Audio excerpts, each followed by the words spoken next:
सासूसुनांची भांडणं हेवे दावे म्हणजे खरं तर घर घर की कहाणी। पण आता परभणीकर सासूसुनांच्या राजकारणाचा अनुभव घेणार आहेत। परभणी जिल्ह्यात पहिल्यांदाच सासूसुना निवडून आल्यात।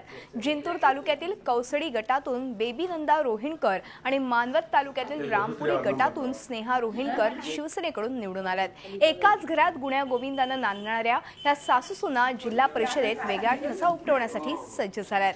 सासूबाई असलेल्या बेबी नंदा वाघेकर या आधी जिल्हा परिषदेच्या सदस्या होत्याच, तर सूनबाई स्नेहा रोहिणकर यांनी सासूबाईंच्या मार्गदर्शनाखाली राजकारणाचे धडे घेत यावेळच्या निवडणुकीत बाजी मारत राजकारणात प्रवेश केलाय।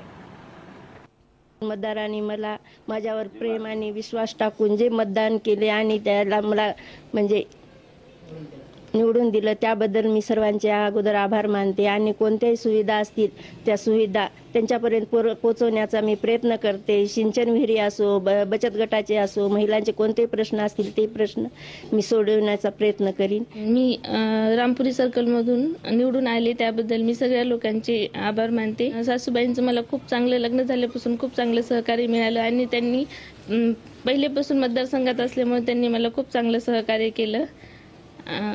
आणि मी आता रामपुरी सर्कलमध्ये हागणदारी मुक्त, रस्त्यांची कामं, मंदिरांची कामं, शेतरस्ते, सिंचन विहिरी इत्यादी सर्व समस्या सोडवण्याचा प्रयत्न करतो। झी 24 तास रहा एक पाऊल पुढे।